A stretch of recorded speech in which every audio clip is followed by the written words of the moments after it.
السلام علیکم. Welcome to class 9. مطالعہ پاکستان چیپٹر نمبر 1. پاکستان کی نظریاتی اساس.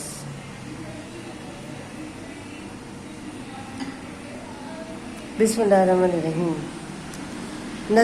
پہلے ہم نظریے کا مفہوم، ماخذ اور اہمیت کے بارے میں بات کریں گے. یہ بات آپ جانتے ہیں کہ ہر انسان کی زندگی کا کوئی نہ کوئی مقصد ہوتا ہے. اسی مقصد کے تحت انسان زندگی گزارتا ہے اور اس مقصد کے تحت اپنے آپ کو تیار کرتا ہے تاکہ وہ زندگی گزارنے میں کامیاب ہو سکے. لفظ آئیڈیالوجی اس طرح فرانسیسی لفظ ہے. یہ دو اجزاء یعنی آئیڈیالوجی سے مل کر بنا ہے. کوئی بھی نظریہ، آئیڈیالوجی، زندگی یا ثقافت کے بارے میں تصورات کی منظم اور باقاعدہ شکل کا نام ہے. کوئی بھی نظریہ اعلیٰ اور مؤثر ذہنوں کا حاصل اور اختراعی ہو سکتا ہے یا یہ الہامی رہنمائی کے نتیجے میں بھی پیدا ہو سکتا ہے. یعنی انسان کو قدرتی طور پر جو ہے اللہ تعالیٰ کی طرف سے کچھ رہنمائی حاصل ہوتی ہے، جس کے نتیجے میں وہ کوئی نہ کوئی پلاننگ کرتا ہے یا اپنے آپ کو تیار کرتا ہے زندگی کے مقاصد کو حاصل کرنے کے لیے. یعنی اگر دیکھا جائے تو نظریہ یا آئیڈیالوجی جو ہے زندگی یا ثقافت کے بارے میں تصورات کی منظم اور باقاعدہ شکل کا نام ہے. اگر یہ چیزیں انسانی زندگی میں نہ ہو تو ہم اپنے مقصد کو حاصل نہیں کر سکتے. اس کے علاوہ کوئی بھی نظریہ اعلیٰ اور مؤثر ذہنوں کا حاصل اور اختراعی ہو سکتا ہے. یعنی انسانی ذہن جو ہے اس کے سوچنے کا انداز، اس سے سمجھنے کا انداز بہت زیادہ اعلیٰ ہوتا ہے، تبھی وہ کوئی خاص نظریہ جو ہے یا خاص مقصد حاصل کرنے کے لیے کوشش کرتا ہے. نظریے کا لفظ عام طور سے زیادہ وسیع معنی میں استعمال ہوتا ہے کیونکہ تمام انسانوں کے سوچنے کے انداز منفرد ہوتے ہیں. نظریے کا لفظ عام طور سے زیادہ وسیع معنی میں استعمال ہوتا ہے. یہ بات آپ سمجھتے ہیں، یہ بات آپ جانتے ہیں کہ نظریہ جو ہے کسی ایک مقصد کے لیے استعمال نہیں ہوتا، بلکہ اس کی جو مقاصد ہے وہ بہت زیادہ وسیع ہے، اس کے معنی بہت زیادہ وسیع ہیں، اور اسی نظریے کے تحت اور اسی معنیوں کو استعمال کرتے ہوئے ہم اپنے سوچنے کے انداز کو منفرد بناتے ہیں.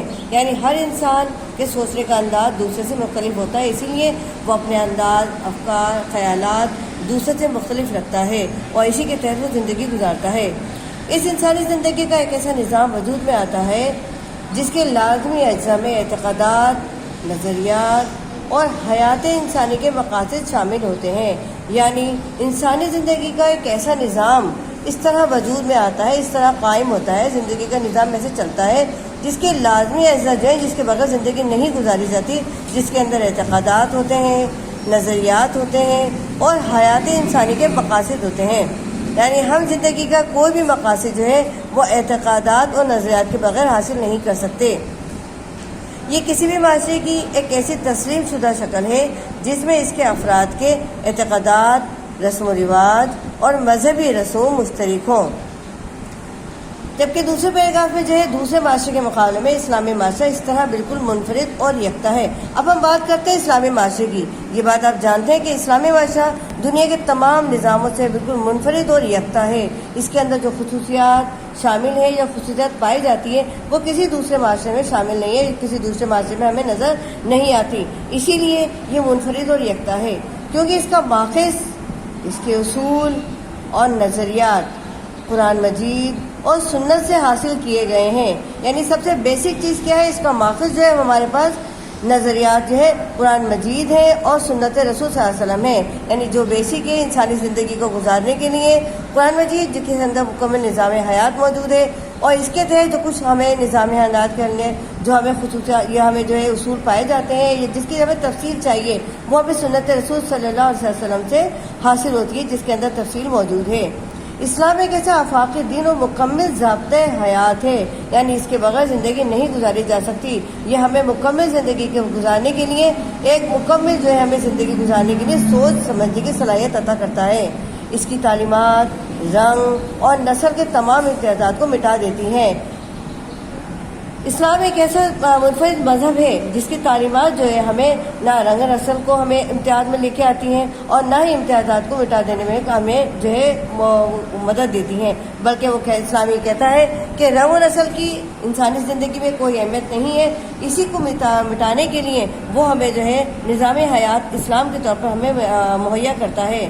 یہ بات ہم جانتے ہیں کہ حضور اکرم صلی اللہ علیہ وسلم نے حجۃ الوداع میں اس بات کو سامنے رکھتے ہوئے ہر چیز کو مٹا دیا تھا۔ حضور اکرم صلی اللہ علیہ وسلم نے رنگ و نسل کی بنیاد پر تمام امتیازات کو ختم کر دیا تھا۔ کسی گورے کو کالے پر اور کسی کالے کو گورے پر کوئی فوقیت نہیں۔ اگر فوقیت کی بنیاد ہے تو صرف اور صرف وہ تقویٰ کے بارے میں ہے، یعنی تقویٰ کی بنیاد پر ہے۔ اب ہم آگے دیکھتے ہیں کہ اور اس کے ماننے والوں کو ابدی اور دائمی بھائی چارے کے بندھن میں باندھ دیتی ہے، یعنی اسلامی جو ہے حیات جو ہے مکمل ضابطہ حیات، اور اسلام ایک ایسا دین ہے جو اس کے ماننے والوں کو جو اس پر یقین رکھتے ہیں، کامل ایمان رکھتے ہیں، وہ اس کی ابدی اور دائمی بھائی چارے کے بندھن میں باندھ دیتی ہیں۔ یعنی آپ نے یہ دیکھا ہوگا کہ حضور صلی اللہ علیہ وسلم نے ہجرت کی تھی تو اس وقت اپنے بھائی چارے کی ایک ایسی مثال قائم کی تھی مدینے والوں کو اور انصار، مہاجرین اور انصار کے درمیان میں، کہ ایک ایسا بندھن باندھ دیا تھا جو رہتی دنیا تک مثال ہے۔ یہی وجہ ہے کہ اس معاشرے کے افراد کے خیالات، افعال و اعمال اور رسم و رواج اسلام کے اصولوں کے مطابق ہونے چاہیے۔ اسی لیے یہ معاشرہ میں اس بات کی ترتیب ہمیں تربیت دیتا ہے اور اس کو معاشرے کے افراد کو اس بات کے بارے میں خیالات مہیا کرتا ہے کہ اس کے افکار، اعمال، سوچنے سمجھنے کا انداز، بولنے کا انداز، رسم و رواج ہے تمام کے تمام اسلام کے اصولوں کے مطابق ہو۔ اسلامی معاشرے کے تمام اصول، قاعدے اور قوانین اسلامی تعلیمات کی روشنی میں مرتب کیے جاتے ہیں۔ یہ ایک اسلامی معاشرے کی خصوصیات میں شامل ہے کہ جب اسلامی معاشرہ ترتیب دیا جاتا ہے یا قائم کیا جاتا ہے تو اس کے تمام اصول، قاعدے جو ہوتے ہیں اور قوانین جو ہوتے ہیں وہ اسلامی تعلیمات کی روشنی میں مرتب کیے جاتے ہیں۔ اسے کسی بھی باہر کے جو ہے قوانین کے تحت نہیں تیار کیے جاتے، ترتیب نہیں دیے جاتے۔ ہمارے پاکستان کے تینوں نظام قائم کیے گئے ہیں، یعنی 3 آئین تیار کیے گئے ہیں۔ تینوں آئین کے اندر جو ہے اسلامی تعلیمات کی روشنی میں تمام قواعد و نظریات تیار کیے گئے ہیں۔ تمام افراد اس بات کے پابند ہیں کہ وہ اپنی زندگیاں اسلامی ضابطۂ حیات کے مطابق بسر کریں، لہذا تمام افراد کو اس کا پابند کیا جاتا ہے کہ وہ اپنی زندگیاں دنیا کے اندر رہتے ہوئے اسلامی نظام حیات کو سامنے رکھتے ہوئے بسر کریں، تاکہ ان کی زندگی کا مقصد حیات بھی اچھا ہو اور بہتر ہو اور بہتر زندگی جو ہے وہ گزار سکیں۔ حلال و حرام کو انہیں فرض بتایا گیا ہے، اچھے اور برے میں تمیز سکھائی گئی ہے۔ یہی نظام حیات کی سب سے بیسک بنیاد ہے۔ اسلامی معاشرے کی بنیاد ہمارے پیارے نبی حضرت محمد صلی اللہ علیہ وسلم نے رکھی تھی۔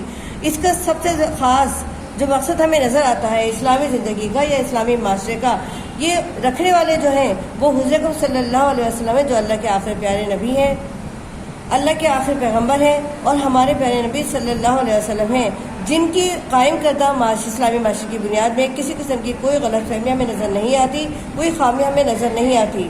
اسلامی معاشرہ احکام الہی سے مزین ہے۔ سب سے بیسک بنیاد ہے کہ اسلامی معاشرہ جو ہے وہ احکام الہی سے ترتیب دیا گیا ہے، جس میں احترام انسانیت ہے، برداشت ہے، عدل و انصاف ہے، اخوت ہے اور بقائے باہمی کو اولیت دی گئی ہے۔ یعنی یہ ایسے بہترین اصول ہیں کہ اگر ہم انسانیت کا احترام نہ کریں، دنیا کے اندر رہتے ہوئے ایک دوسرے کے کو برداشت نہ کریں، ایک دوسرے کے الفاظ کو برداشت نہ کریں، ایک دوسرے کے رویے کو برداشت نہ کریں، عدل و انصاف سے انصاف نہ کریں، اخوت اور بھائی چارے کو قائم نہ کریں یا آپس میں اس کو جو ہے باہمی جو ہے فروغ نہ دیں، تو ہم زندگی کو حاصل نہیں کر سکتے۔ زندگی گزارنا ہمارے لیے ایک طرح کا جو ہے بہت مشکل دور بن جائے گا۔ لیکن اگر ہم اسلامی معاشرے کی ان تمام چیزوں کو، خصوصیات کو مد نظر رکھتے ہوئے زندگی گزاریں تو ہماری زندگی ایک بہترین زندگی بسر ہو سکتی ہے، جس میں ہم